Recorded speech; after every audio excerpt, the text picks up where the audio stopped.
மணப்பெண்ணின் பிரத்யேகமான திருமணம் Vivaha the Chennai silks. Summer holidays வந்தாச்சு, நம்ம ஜிடி ஹாலிடேஸும் வந்தாச்சு. GT holidays, south India's #1 travel brand. Aachi பாதாம் ட்ரிங்க். ஆச்சி பாதாம் ட்ரிங்க் ஒன்னு வாங்கினா ஒன்னு ஃப்ரீ.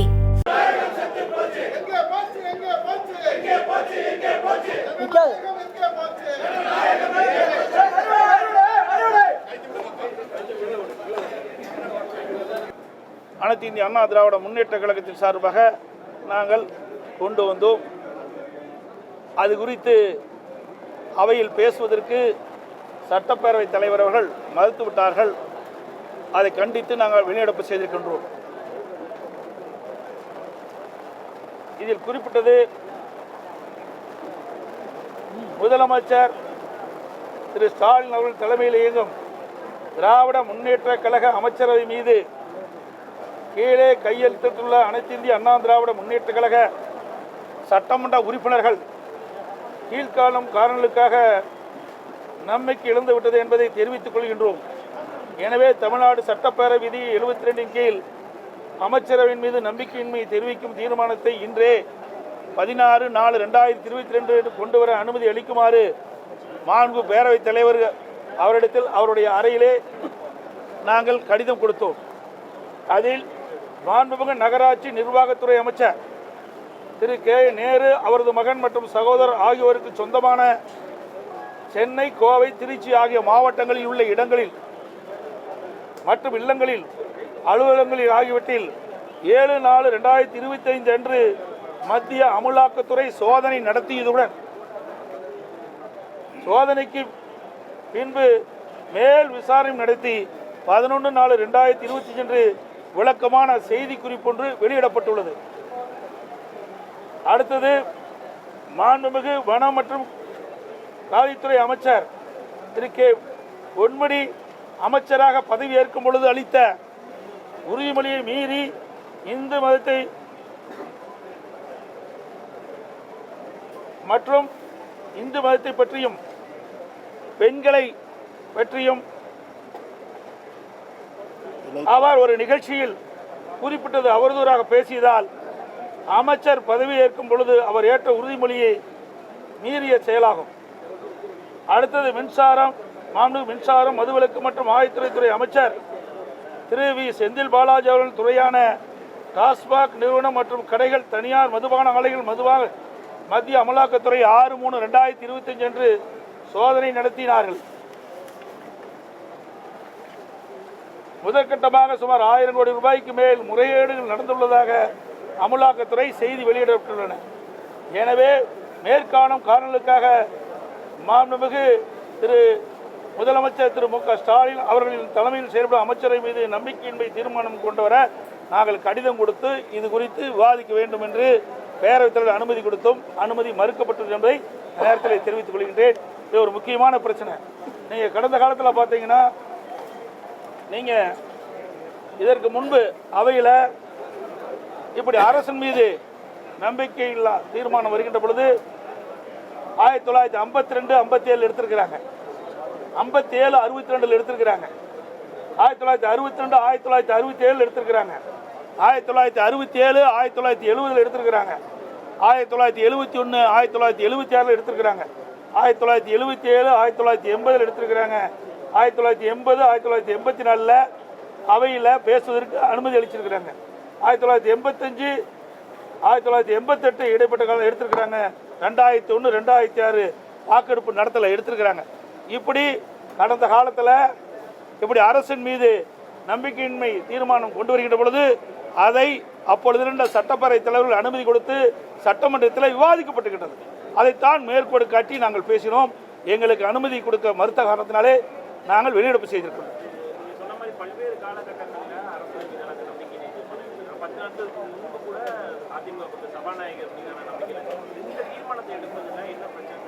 அதுதாங்க அவையில் தான் சொல்ல வேணும். நாங்கள் செய்தித்தாள்லையும் ஊடகத்திலையும் அன்றாட செய்தி வந்து கொண்டிருக்கின்றது. மக்களிடத்தில் ஒரு பதற்றமான சூழ்நிலை நிலவி கொண்டிருக்கின்றது. இன்றைக்கு அமலாக்கத்துறை பல்வேறு துறைகளிலே சோதனை நடத்தி இந்த சோதனை அடிப்படையிலே செய்தியில் வெளியிடுகின்றன. இந்த துறையில் இவ்வளவு கோடிக்கு முறைகேடு நடந்திருக்கு. இந்த துறையில் இருக்கிற அமைச்சர் உறவினர்கள் அவருடைய இல்லத்தில் அலுவலகத்தில் கைப்பற்றப்பட்ட ஆவணங்கள் என்று வெளியிடப்படுகிறது. அது மட்டுமல்ல, ஒரு அமைச்சர் இந்து மதத்தை புண்படுத்துகின்ற விதமாகவும் பெண்களை இழிவுபடுத்துகின்ற விதமாகவும் பேசியிருக்கிறார். இதையெல்லாம் முக்கிய பிரச்சனையாக இந்த ஆட்சிக்கு தெரியல. இதையெல்லாம் விவாதிக்க வேண்டும் என்று தான் நாங்கள் அவையிலே இந்த விதி எண் 72 கீழ் கொண்டு வந்தோம். அது அனுமதி கொடுக்க மறுத்த காலத்தில் இருந்திருக்கு. இதெல்லாம் ஒரு முக்கிய பிரச்சனை. இன்றைக்கு உங்கள் ஊடகத்திலையும் பத்திரிகையிலும் அன்றாட செயல் வந்து கொண்டு இருக்கின்றது. ஆக இந்த செய்தி என்ன என்று விளக்கமாக இந்த அரசு தான் விளக்க வேண்டும். அதை அரசினுடைய கடமை. பிரதான எதிர்க்கட்சி என்ற முறையில் நாட்டில் நிலவுகின்ற பிரச்சனையை அரசினுடைய கவனத்திற்கு கொண்டு வரும். இதில் இந்த அரசு என்னென்ன இப்படி அமலாக்கத்துறை மூலமாக எடுக்கப்பட்ட நடவடிக்கைகள் என்ன என்பதை விளக்க வேண்டியது அரசுடைய கடமை. அதை விட்டுட்டு நாங்கள் கொண்டு வந்த தீர்மானத்தை, நாங்கள் கொண்டு வந்த இந்த 3 கோரிக்கையும் நிராகரித்து பேசுவதற்கு அனுமதி கொடுக்காம எங்களை கொடுக்கல. அதனால் நாங்கள் வேறு வழி இல்லை, நாங்கள் வெளிநடப்பு செய்யணும். அது என்னைக்கு பரிசீலனை வரப்போகுது? இன்னும் ஒரு 10 நாள் தான் இருக்குது. பரிசீலனை கொண்டு போயிடுவாங்க. ஏன் இதே அரசாங்கம் அதிமுக அரசாங்கம் இருக்கின்ற பொழுது, திராவிட முன்னேற்ற கழகம் எதிர்க்கட்சி வரிசையில் இருக்கின்ற பொழுது எத்தனை முறை 0 ஹவரில் பிரச்சனை எழுப்பினாங்க. அதுக்கெல்லாம் நாங்கள் அனுமதி கொடுத்தோம். இது முக்கிய பிரச்சனைங்க. ஒரு அமைச்சருடைய வீடு, அமைச்சருடைய மகன் வீடு, அவருடைய அலுவலகங்கள், உறவினருடைய அலுவலகங்களில் இன்றைய தினம் அமலாக்கத்துறை இன்றைக்கு சோதனை நடத்தியிருக்குது. அந்த சோதனையில் பல ஆவணங்கள் கைப்பற்றப்பட்டதாக ஊடகத்திலையும் பத்திரிகையிலும் செய்தி வெளியாகியுள்ளன. இதெல்லாம் ஏன் விசாரிக்க முடியாதுன்னா என்ன பண்ணுறது? ஏன் பயப்படுறீங்க? இதை தெளிவுபடுத்த வேண்டியது அரசுடைய கடமை இல்லவா? அதாவது பொன்முடி அவர்கள் ஒரு பொது மேடையில் ஒரு பெண்களை இழிவுபடுத்தி பேசலாமா? ஒரு மதத்தை குறிப்பிட்டு பேசலாமா? இதெல்லாம் தவறு அல்லவா? ஒரு உயர்ந்த பதவியில் இருக்கின்றவர்கள், அது படித்தவர், பேராசிரியர், பேருக்கு ஒன்றும் தெரியாதவர்கள் இல்லை, தெரிஞ்சுதான் பேசுகிறார். வேண்டுமென்ற திட்டமிட்டு பெண்களை இழிவுபடுத்துவது, மதத்தை கொச்சைப்படுத்தி பேசுவது, இதெல்லாம் ஏற்றுக்கொள்ள முடியாது. அது எந்த மதமாக இருந்தாலும் சரி. தமிழகத்தை பொறுத்த வரைக்கும் அனைத்து மதமும் சமமாக கருதக்கூடிய கட்சி அதிமுக கட்சி. எந்த ஒரு மதத்தை சார்ந்தவருடைய மனமும் புண்படக்கூடாது என்பதுதான் எங்களுடைய நிலைப்பாடு. ஆனால் இன்றைய ஆட்சியாளர்கள், அந்த ஆட்சியில் இடம்பெற்றிருக்கின்ற அமைச்சர் பெருமக்கள் வேண்டுமென்றே திட்டமிட்டு இப்படி ஒரு தவறான செயலில் ஈடுபடுவது காரணமாகத்தான் இதையெல்லாம் அவையிலே விவாதிக்க வேண்டும் என்று தான் நாங்கள் அவையிலே பிரச்சனை இருக்கணும். கடந்த வாரம் ஒரு முக்கியமான ஒரு நிகழ்வு நடந்தது. திமுக கூட்டணிக்கு ஒரு வலுவான கூட்டணியாக அதிமுக பாஜக எப்படி கூட்டணி வந்து எவ்வாறு அமைக்கிறது? வலுவான கூட்டணியா வலுவில்லாத கூட்டணியா இதெல்லாம் தேர்தலாம் தெரியும். ஆக ஒரு கட்சி, அந்த கட்சி வருகின்ற தேர்தலில் வெற்றி பெற வேண்டும். நான் ஏற்கனவே சொன்னேன், சிதறுகின்ற வாக்குகளெல்லாம் ஒன்றாக சேர்த்து எதிரிகளை வீழ்த்த வேண்டும். அப்படி இந்த ஆளுகின்ற திராவிட முன்னேற்ற கழக கட்சி வீழ்த்த வேண்டும், இந்த ஆட்சியிலிருந்து அகற்றப்பட வேண்டும் என்ற கருத்து உள்ள கட்சிகளெல்லாம் ஒன்றாக இணைத்து நாங்கள் தேர்தலில் போட்டியிடுவதற்கு நாங்கள் முயற்சி செய்தோம். அந்த முயற்சி முதற்கட்டமாக பாரதிய ஜனதா கட்சி எங்களோடு இணைந்திருக்கிறோம். இன்னும் பல கட்சிகள் வரும். இன்னும் ஒரு ஆண்டுகள் இருக்கின்றன. அனைத்து இந்திய அண்ணா திராவிட முன்னேற்ற கழகம் பாரதிய ஜனதா கூட்டணி அமைத்திருக்கின்றன. எங்களுடைய கூட்டணியில் இன்னும் பல கட்சிகள் விரைவில் சேர இருக்கின்றன. எல்லாம் எப்படி வெளியில் பேச முடியும்? சிலதான் பேச முடியும், சிலதெல்லாம் பேச முடியும். அதிமுக பாஜக கூட்டணியை வந்து திமுக கூட்டணி விமர்சிக்கிறாங்க. சந்திரபாத கூட்டணி, அதாவது பாஜக கூட்டணி இல்லைன்னு சொன்னவங்க வந்து அது வச்சிருக்காங்கன்னு ஒரு விமர்சனத்தை வைக்கிறாங்க. ஏங்க, எங்கள் கட்சி நாங்கள் யார் வேணாலும் கூட்டணி வைப்போம். இவங்களுக்கு ஏங்க எரிச்சல் போடுறாங்க? ஏங்க பயம்? இன்னைக்கு பயம் வந்துட்டுது. அதிமுகங்கிறது ஒரு பிரதான கட்சி. இன்னைக்கு தமிழகத்தில் 30 ஆண்டு காலம் ஆட்சி புரிந்த கட்சி, 50 பொன்விழா கண்ட கட்சி. ஆகவே எங்களுடைய கட்சி ஆட்சிக்கு வர வேண்டும். அந்த எண்ணத்தின் அடிப்படையிலே நாங்கள் கூட்டணி அமைத்துக் கொண்டிருக்கிறோம். ஆகவே நாங்கள் கூட்டணி அமைச்சா உங்களுக்கு என்ன கஷ்டமாக இருக்குது? உங்களுக்கு என்ன எரிச்சல் போடுறீங்க? நாங்கள் யாரோட வேணாலும் கூட்டணி வைப்போம், அது எங்களுடைய இஷ்டம்.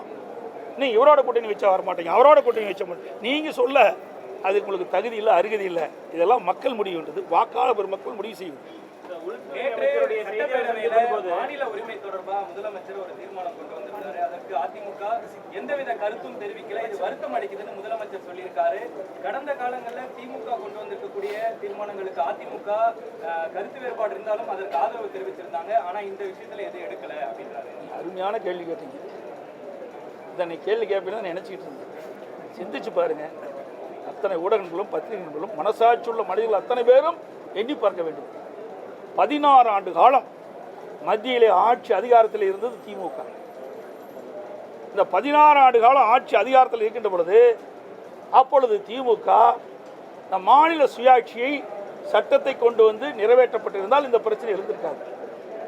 ஆட்சி அதிகாரத்தில் இருக்கும் போதெல்லாம் இதை கொண்டாடல. ஆட்சி அதிகாரத்தில் இல்லாத போது வேறொரு மீது பழி சுமத்துவதற்காக நேற்றைய தினம் இந்த 110 விதிகளை மாநில சுயாட்சி பற்றி இன்றைக்கு வெளியிட்டிருக்கார். நல்லா சிந்திச்சு பாருங்க. 2006 2011 மாநிலத்திலையும் இவருடைய ஆட்சி, மத்தியிலையும் திமுக அங்கம் வைக்கின்ற காங்கிரஸ் கூட்டாட்சி. அந்த காலகட்டத்திலேயாவது கொண்டு வந்து மாநில சுயாட்சி நிறைவேற்றிக்கலாம்ல. ஏன் நிறைவேற்றல? அதுதான் எங்களுடைய கருத்து, எங்களுடைய ஆதங்கம்லாம் அதுதான். ஒரு வாய்ப்பு கிடைக்கின்ற பொழுது தமிழ்நாட்டு மக்களுடைய நலன் சார்ந்த பிரச்சனையை நிறைவேற்றிக்கலாம். அதை தவற விட்டுட்டீங்களே. இப்போ அடுத்த ஆண்டு தேர்தல் வர இருக்குது. அந்த தேர்தல் வருவதற்கு இன்றைக்கே நாடகத்தை ஆரம்பிச்சிட்டாங்க. திராவிட முன்னேற்ற கழக அரசு மீது மக்கள் கொந்தளிப்போடு இருக்கிறாங்க, மிகப்பெரிய வெறுப்போடு இருக்கிறாங்க. திராவிட முன்னேற்ற கழக ஆட்சி அகற்ற வேண்டும். 2026 சட்டமன்ற தேர்தலில் வாக்காளர் பெருமக்கள் எதிர்நோக்கி கொண்டிருக்கிறாங்க. அதை மடைமாற்றுவதற்காக, அதை திசை திருப்புவதற்காக இன்றைக்கு மாநில சுயாட்சி என்ற ஒரு நாடகத்தை நேற்றைய தினம் அரங்கேற்றிருக்கிறார். உண்மையிலேயே இவருக்கு மனசாட்சி இருந்தால் மத்தியில் ஆட்சி அதிகாரம் இருக்கும்போது ஏன் நீங்கள் நிறைவேற்றல? ரகுபதி நேற்று பேசுகிறார் அக்கறையிலேன்னு. நீ மத்திய மந்திரியா இருந்தீங்களா? ரகுபதி அவர்களே மத்திய மந்திரியா இருந்தீங்களா? வேட்டி மாற்றி கட்டிட்டு போனாலும் பரவாயில்ல, அதை பற்றி நாங்கள் கவலைப்படலை. என்ன நீ எந்த கட்சிக்கு வேணாலும் போவா. ஏன்னா அதிமுக என்ற இரவு பகல் வராமல் தொண்டர்கள் உழைத்து ரத்தத்தை வீரையா சிந்தி அவரை எம்எல்ஏ ஆக்கி மந்திரி ஆக்கினது அதிமுக. நாட்டிற்கு அடையாளம் காட்டப்பட்டது, ரகுபதி அவர்களுக்கு அடையாளம் காட்டப்பட்டது அதிமுக. அதிமுக தான் கட்சி தான். அன்றைய இதெல்லாம் பெரும்பான்மையான சட்டமன்ற உறுப்பினரோடு அமைச்சரை அமைக்கப்பட்டு அதில் இடம்பெற்றவர் திரு ரகுபதி அவர்கள். அதையெல்லாம் மறந்து தன்னுடைய சுய லாபத்திற்காக அடிமையாக போய் அடிமை வேலை செஞ்சுட்டு இருக்காரு. ஏன் நீ மந்திரியாக இருக்கும்போது செய்யப்படாது? மாநில சுயாட்சி உங்களுக்கு தெரியலையா? இப்போ தான் அதிமுக அக்கறை இல்லையா? எப்படி கண்டுபிடிச்சிட்ட? பச்சோந்தி இப்படிலாம் நாட்டில் எப்படித்த மக்கள்லாம் இருக்கிறாங்கன்னு எனக்கு தெரியல. அது மட்டும் இல்லை, இந்தியா கூட்டணின்னு அமைச்சாங்க 2024 நாடாளுமன்ற தேர்தலின் போது. இந்தியா கூட்டணி குறைந்தபட்ச செயல் திட்டத்தில் கூட மாநில சுயாட்சி அப்போ இடம்பெற்றுக்கலாம்ல. ஒரு இந்தியா கூட்டணி என்ற போது ஆட்சிக்கு வந்தால் மாநில சுயாட்சியை சட்டத்தை கொண்டு வந்து நிறைவேற்றப்படும் என்று ஏன் நீங்கள் அஜிதாவில் கொண்டாடல? 2024 நாடாளுமன்ற தேர்தலில் பரப்புரையாட்டினீங்கள. அப்போ எங்கேயாவது திரு ஸ்டாலினோ உதயநிதி ஸ்டாலின் அவர்களோ எங்கேயாவது மாநில சுயாட்சி பற்றி பேசுனாரா? இல்லையே. எல்லாம் சுய லாபத்திற்காக மத்தியில் ஆட்சி அதிகாரம் கிடைக்க வேணும். அது தன் குடும்பத்திற்கு கருணாநிதி குடும்பத்தை சேர்ந்தவர்கள் மத்தியில் ஆட்சி அதிகாரத்துக்கு வரணும். அதுதான் அவருடைய நிலைப்பாட ஒழிய தமிழ்நாட்டு மக்கள் மீது அக்கறை இல்லாத ஒரு அரசாங்கம் திமுக அரசாங்கம், திமுக கட்சி. அன்னைக்கு நடந்த ரெண்டு விமர்சனங்கள். அதிமுக பாஜக கூட்டணி அரசுன்னு சொல்லி அவங்க கூட்டணி அரசுன்னு சொல்லவே இல்லை. நீங்க தப்பா புரிஞ்சுக்கிட்டு ஏதோ வித்தியெல்லாம் காட்டுறீங்க. தயவு செய்து இந்த வித்தியெல்லாம் விட்டுருங்க. கூட்டணி அரசு அதாவது அனைத்து இந்திய அண்ணா திராவிட முன்னேற்ற கழகம், பாரதிய ஜனதா கூட்டணி ஆட்சி புரிஞ்சுங்க. அரசியல் பங்கு ஏங்க திருப்பி அதுக்குள்ள வர ஏதாவது விறுவிறுப்பான செய்தி உங்களுக்கு வேணும், எங்கிட்ட இருந்து கொடுக்க வேணும். அப்படிலாம் அவர் சொல்லவே இல்லை. திருப்பியும் சொன்னார். டெல்லிக்கு மாண்புமிகு பிரதமர் மோடி அவர்கள் தமிழ்நாட்டுக்கு என்னுடைய பெயரை சொல்லி சொன்னார். இதிலிருந்து நீங்கள் புரிஞ்சுக்க வேண்டியதானே. இதிலிருந்து ஏதாவதோ அதில் கண்டுபிடிச்சி விஞ்ஞான மூளையெல்லாம் பயன்படுத்தி கண்டுபிடிக்கிற வேலையில் விட்டுருங்க. அதெல்லாம் நாங்கள் பார்த்துக்கிறோம். அனைத்து ஊடகங்களுக்கும் பத்திரிகைகளுக்கும் வணக்கம், நன்றி. சாரி, ஒரே ஒன்று. இன்றைக்கு கோவை திருப்பூர் மாவட்டத்தில் விசைத்தறி தொழில் நிறைந்த பகுதி. அதுவும் அந்த விசைத்தறி நிறைந்த பகுதியில் கடந்த 1 மாத காலமாக இந்த விசைத்தறி தொழில் செய்கின்றவர்கள் வேலை நிறுத்தத்தில் ஈடுபட்டிருக்கின்றார்கள். விசைத்தறி இருக்கின்ற நெய்கின்ற அந்த நெசவாளர்களுக்கு கூலி உயர்வு கேட்டு இன்றைக்கு அவர்கள் இந்த அரசுடைய கவனத்திற்கு கொண்டது 1 மாத காலமாகுது. கடந்த 4 நாட்களாக விசைத்தறி நெசவு தொழிலாளர் கூலி உயர்வு வேண்டும் என்று தொடர்ந்து உண்ணாவிரத போராட்டம் நடத்திட்டு இருக்கிறாங்க. இந்த அரசு அவளை அழைத்து பேச்சுவார்த்தை நடத்தி அவருடைய கோரிக்கையை நிறைவேற்றி தர வேண்டும் என்று அன்போடு இந்த நேரத்தில் கேட்டுக்கிறேன். ஏன்னா இது பல லட்சம் தொழிலாளருடைய வாழ்வாதாரம். ஏன்னா வேலை நிறுத்தத்தில் ஈடுபட்டால் இன்றைக்கு அந்த தொழிலாளருக்கு வருமானம் இல்லாமல் போயிடும். அதனால் இந்த அரசு தனி அக்கறை செலுத்தி அந்த விசைத்தறி உரிமையாளர்கள் அந்த கூலிக்கு நெய்கின்ற அந்த விசைத்தறி உரிமையாளர்களை அழைத்து அந்த கூலி உயர்வு ஒரு முடிவு கொண்டு வந்து அவர்களுக்கு கோரிக்கையை நிறைவேற்றுவதற்கு இந்த அரசு முயற்சிக்க வேண்டும் என்று ஊடகத்தின் வாயிலாக பத்திரிகையாளர் கேட்டுக்கொள்கிறேன். அனல் பறக்கும் செய்திகளை அப்டேட் செய்து கொள்ள நக்கீரன் களத்தை இப்பவே சப்ஸ்கிரைப் பண்ணுங்க.